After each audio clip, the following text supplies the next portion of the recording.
I want to talk obviously about this documentary, Stolen Ground. Of course, the documentary is about land invasions, but one particular case study. But you said that this is where freedom dies, not through the sound of bulldozers, but through silence. Yeah, with the Tygerberg Raceway really shows how land invasions can really destroy not just someone's business and someone's livelihood, which they did, but also just the domino effect that hurts the economy, that actually increases unemployment. It is more than just, oh, someone lost a piece of land. Either through the way it's written or through the way it's interpreted, what the justice system is doing is it's protecting people that do land invasions and giving zero protection or even targeting people who own property rights. They use Section 26 as like a right, the government must give us housing because it's in our Constitution. But what the Constitution actually says is you're supposed to have access to housing. Have the right to access to housing. Yeah. And that is misconstrued by a lot of politicians and a lot of activists. They interpret that as, no, the government must give us housing. But still there is this narrative that there are no land grabs in South Africa. And the president says it on public platforms and journalists defend him. It's sort of this thing that you cannot say that there are land grabs in South Africa because if you say that, you're a liar. No, it's semantics. It's semantics. What Cyril does very well and what the government does very well, the ANC. So what they say is, if you listen very carefully, they say the government is not taking land. Yes. And that's a very They've key not taken differentiation. land through the Expropriation Act Yes. yet. And they haven't knocked down your front door yet. Yes. They haven't taken the bulldozers to your land yet.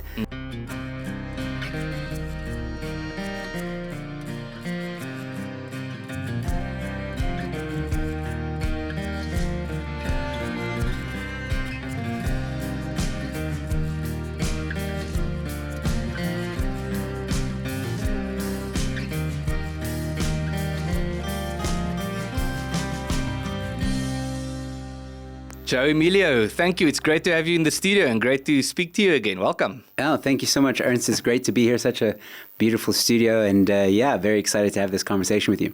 So I want to talk obviously about this documentary, Stolen Ground, and I want to start with the statement you make right at the end, and then we can get into the topic itself. Of course, the documentary is about land invasions, but one particular case study, and we'll discuss that. But you said that this is where freedom dies, not through the sound of bulldozers, but through silence. Yeah. Do you believe this, that the erosion of property rights in South Africa would lead to the erosion of freedom? Of course, absolutely. Property rights are so important for a free society, for people to have collateral to open a business or just feel safe and have a property where they can call home and guard it with their lives and all that. And the PI Act really erodes and has been eroding since 1998, those property rights. And, when I said, bulldozers is kind of a reference to, the way we've seen in history, governments, totalitarian governments, dictatorships will just, bulldoze through property or whatever, and just enforce their way, and have no regard for protection or for people's property. And we're not seeing that in South Africa. We're not seeing the typical government that's going to bash down your door, right? Or at least the front door. But we are seeing them bashing down the back door without you even noticing. You're distracted at the front door. Someone is distracting you at the front door while the government's coming in through the back door. That's how I see it. And a lot of people are being quiet about it. And it's coming in slowly enough for you not to be too concerned or too alarmed about it. It's like the famous metaphor of boiling the frog. Yes. It's not as if we have no property rights, but it's being eroded over time. Yes. And that's the silent growing problem that you were talking about. 100%. And it feels like the mainstream media, the journalists that are supposed to sound the alarm are very, very quiet about it. Even in my research to find out if there was a documentary like this, I researched really hard to see if anybody's talked about the PI Act or any other land invasions. There are documentaries, but they're not the way I've made it. They're very oh, shame. We should Yeah. feel sorry for these people. They don't have a place to go, and they use pit toilets, and the government's being bad, and blah blah. But they never talk about the PI Act. They never mention the PI Act, and the PI Act has been mentioned a few times on radio and other mainstream media platforms. But I feel that what the media seems to do is just get a lawyer on the show, talk about it. Lawyer mentions a few things, and then it kind of just dies out. Nobody really pays any attention to it. And what I personally take pride of in this documentary is I made it so that people can understand what the PI Act is and understand the dangers of that legislation. Yeah. So, there's this saying on social media, you don't hate the media enough. No, you don't.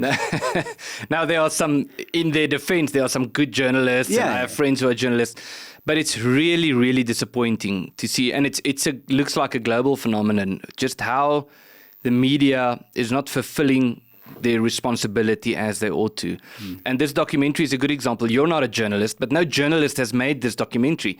And if they were to make this documentary or take this topic, as you say, they would have this complete different line on it. It's very predictable.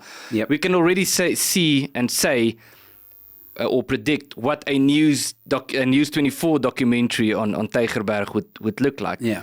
And so it's sort of towing the line where and it's ironic because it's often presented under the banner of critical thinking. But it does seem that some people in the media, especially the mainstream, the editors and so forth, are the least critical thinkers imaginable. They just say whatever the government says. And they would be critical about people stealing money, but when it comes to the broad ideological thing, it's just sort of towing the line and falling in with what they're saying. Yeah. So this...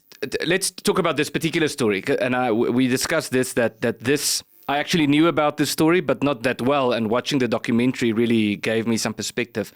But it's not just about this particular story. It's sort of a metaphor or a symbol of a deeper rooted problem. So just give our viewers or listeners an overview of the Tygerberg story and why this is so important. Yeah, so the Tigerberg Raceway story, I think, is a very good case study for what is going on currently in South Africa.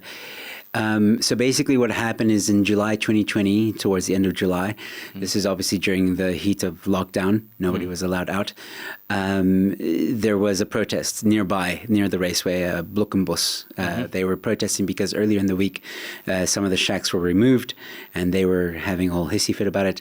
And they took that opportunity to also invade the raceway. Now, during lockdown, there were regulations that didn't allow the courts to do evictions.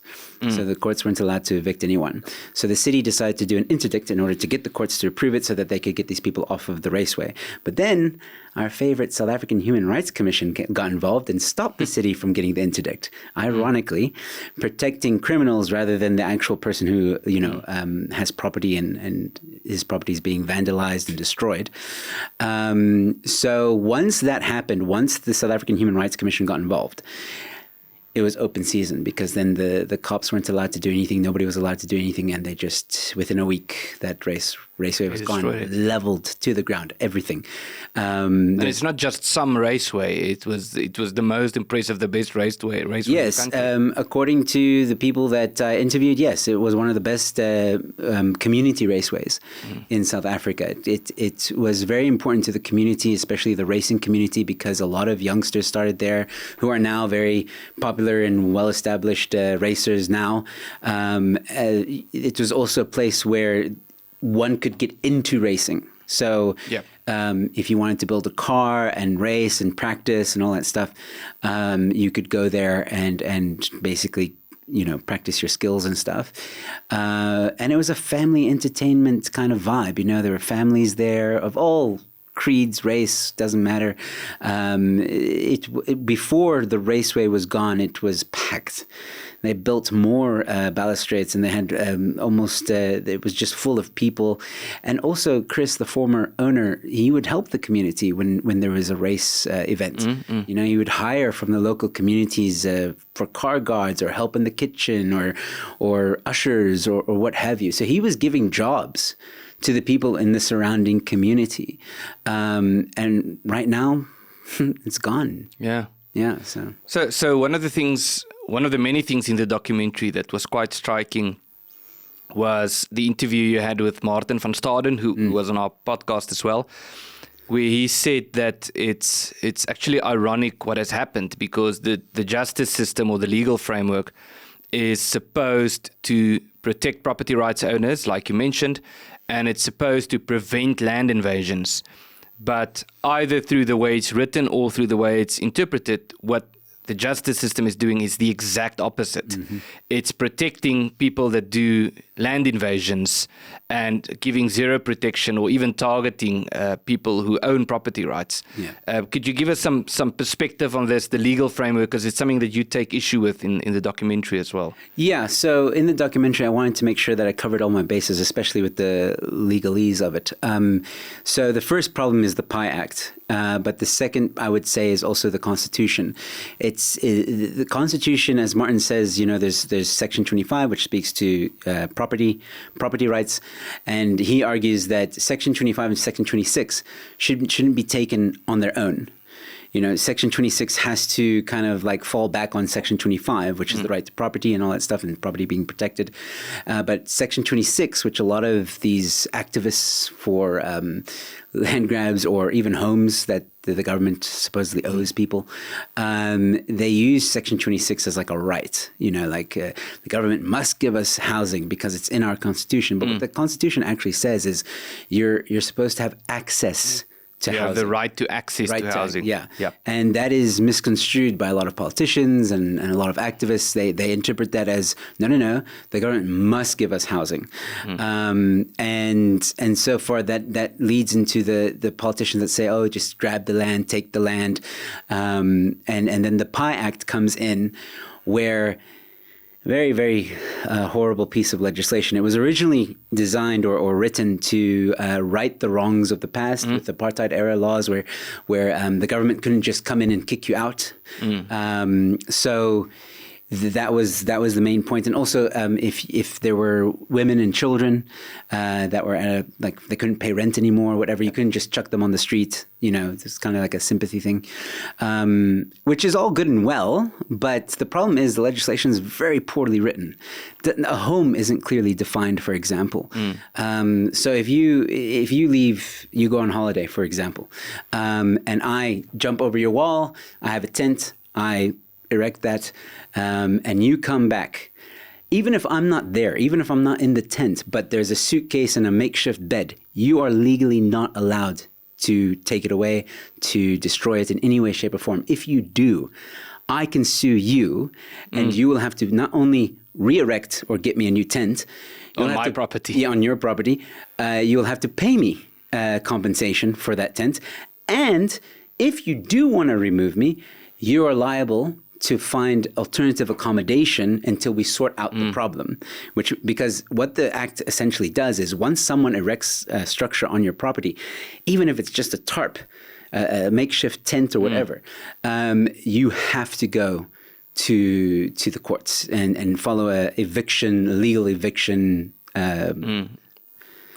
That's the word I'm looking for, like system. And of course, we all know the courts in South Africa, they take forever, and it's very expensive.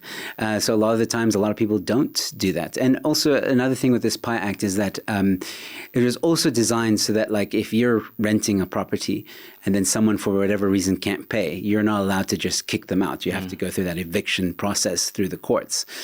Now, if we had awesome courts that maybe dealt with evictions very quickly, within a week or two, it wouldn't be maybe such a big deal. But the problem is also the courts are more lenient when it comes to vulnerable people, and those include women and children. So in other words, if you have a woman and child who's unable to pay rent, well, they're probably going to stay there for a very long time, because the court will take pity on them. Where their thing is like, but where are they going to go? Yep. So that's how the PI Act has eroded property rights, and even I explore this in the documentary. Politicians use this for political clout. They tell people to go invade the land. And also, there was J.P. Smith in his interview mentioned shack farmers, syndicates that basically will pretty much orchestrate the whole thing. And then they'll start cordoning off little plots of land and then selling it for 5,000 to 15,000 rand to people, telling them this is now your land. But they don't know. These poor people, they have no idea that this is land that they're buying, but they're not actually getting a title deed or anything like that. They're renting it from these shack farmers and syndicates. Very lucrative business. And another revelation that came through with the documentary is that a lot of the times when land invasions happen, not all the time, but I would say 9 out of 10 times, 8 out of 10 times, the land that is being invaded is earmarked for housing. So RDP houses and whatnot. And it's very interesting to me when the left kind of criticize the documentary. Oh, you don't care about the poor people, or you're being harsh on the poor people. And I'm like, but that's exactly what I'm talking about, though. I am trying to defend and bring to light how the poor people are being screwed over by the same act. It's not just private landowners. It's people that are also on the waiting list for these housing that people want to scream about and defend. They're also being robbed. Yep. Some of them have been waiting 30 years. They wait even longer because of these land grabs, and nobody seems to do anything about it. So I'm also defending them. Yep. I mean, I may not agree with what the Constitution says. I think we should give people the ability and opportunity to earn their own money and buy land and all that stuff, and have a type of free market society that allows for that, and empower people and make them prosperous and all that, and lift them out of poverty through that, lift them out of poverty. But if you are going to have a situation where the government is going to give housing to people, okay, fine, but now there's a legislation that completely gets in the way of even letting the government provide housing, because I dare say that the government, and I do make this point in the documentary, I do think the ANC is behind it, because they wrote the legislation and they've allowed it to be manipulated by very nefarious people, whether it be politicians or gangsters or mafiosos or what have you, have manipulated this to the point where it's a very lucrative business. The shack farmers make millions and millions. And with regards to the raceway, with that specific story, an entire business was destroyed. And also the motor industry has lost quite a big backbone to the motor industry. It's in Gary, a motorsport commentator, said that the motorsport industry is in dire straits now because there's not a decent community raceway. And you've hurt many, it's a domino effect. You've hurt many other industries. Like, for example, people want to build cars.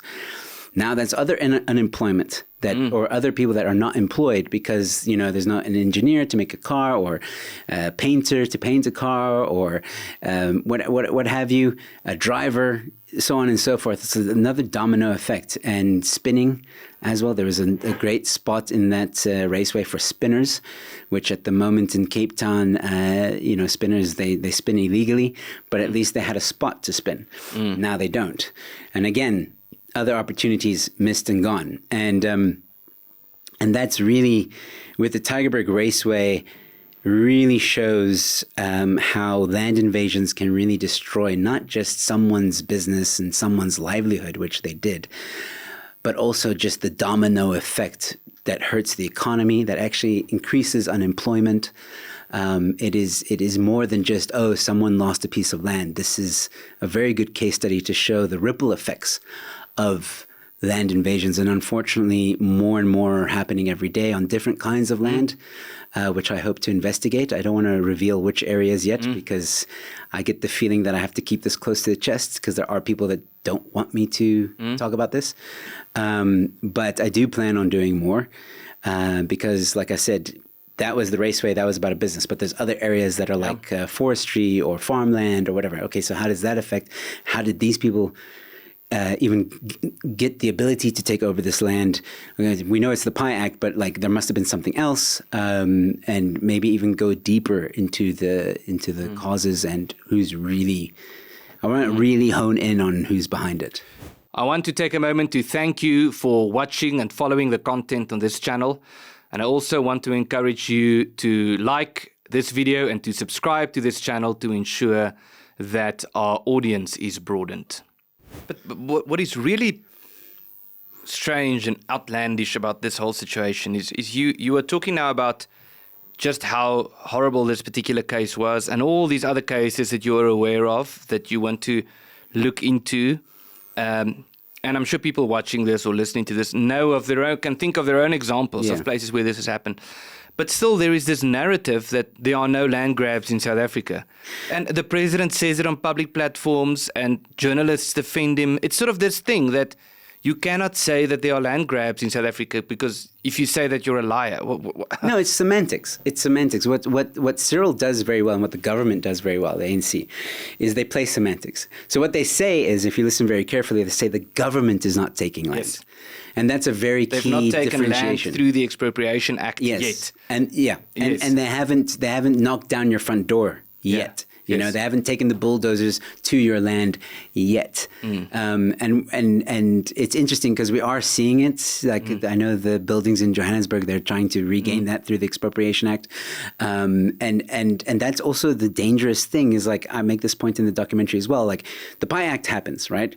Let's say you have property, or use the raceway as an example.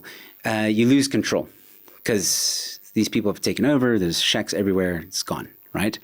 You have a choice to go through the courts and spend millions and millions of rands trying to get these people off your land.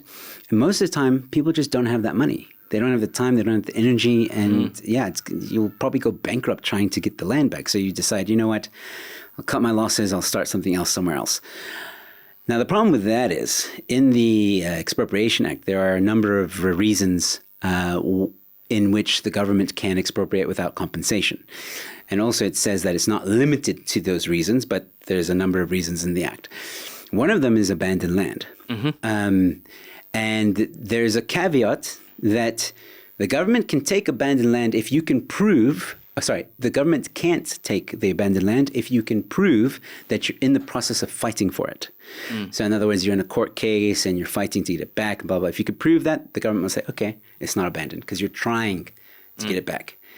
But if the government finds out that you're not doing anything and you've just left it, the government can look at it and be like, oh, well, you own it, but you're doing nothing with it. So, and look, in the case with the raceway, you know, there's people living in squalor. It's a health hazard. And we're going to take it with no compensation, and we'll try and fix it, which we all know they won't. But that's so the danger. The owners of this Tygerberg, they were not compensated for. Nope. So there was a form of expropriation without compensation that has already happened. But let's also be clear that they were leasing the land. That's important. But I mean, that doesn't mean that it's another narrative from the left. It's like, oh, but he was renting it. Whether you're renting, or like if you're renting your house, for example, you're living in it, you're renting it out, or renting it to live there, you still have property rights. Yes, you still have property rights within the legal frame of renting. No one can just come into your place, destroy everything, and then kick you out, even though you're renting. That's not how that works. You still have rights. And it's the same with the Tygerberg Raceway. He was renting the land. He may have not owned it, but he was renting it. He still has property rights. And his entire business was built on this. Exactly. Yeah. And everything that was on that land, when he modified it, when he built all those halls and raceway, that was all him. That was all his stuff. The city didn't help. The city didn't put any money down for that. And so, he wasn't compensated at all for all the improvements he did to it. He lost it. And he was in talks to buy the land from them. He wasn't, so what happened is the contract ended, but then it was, they started a conversation about, okay, let's extend this lease. And then funny enough, that was in 2016, I believe. And then it just went quiet. And then 2020 happened. And also there's another clause which I think is ridiculous in that contract between Chris and the city. It's clause 9, which basically says Chris is responsible to protect the land. If there's a land invasion and he fails to stop it, he must pay for all the damages, for all the removals. Like if they want to remove the people, he must pay for all of it. which I feel is very unfair if he's renting. Yes, of course. The land from the city. Yeah. The city should have some responsibility in that too. But yeah, this case, every time I dug in, I found something even more interesting than before. So it's a very sad and tragic story as well, of how in a week everything you built, from the ground up. I remember Mika Liebenberg, who is his daughter. She saw the documentary and she put a comment on the post, and it's a very long comment of how she said that the documentary made her feel like she was reliving a nightmare.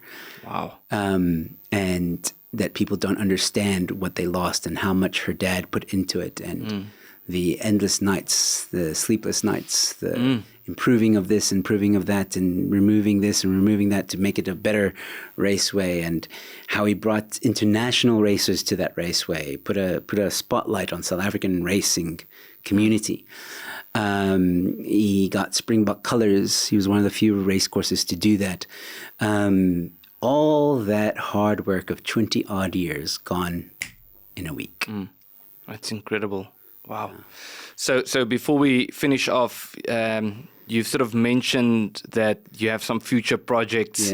Without maybe disclosing too much, just give us sort of a glimpse into that. But then also, for those who haven't seen the documentary, where can they watch it, and what would be your message to them? Yeah, so I do want to do more. There's a lot more stories to tell. I feel like each land grab is almost a different story, different voices, because I've heard from different areas that there's farmlands that have been taken, there's municipality lands that have been taken, and some were taken because of political influence. Some were taken because of what people believe to be their native land, which is all very interesting. And I want to tell those stories. And then there's also the immigration, illegal immigrants narrative as well, which I want to look into, because it was proven in this documentary that most of those people, at least on the raceway, most of those people were not from the Western Cape.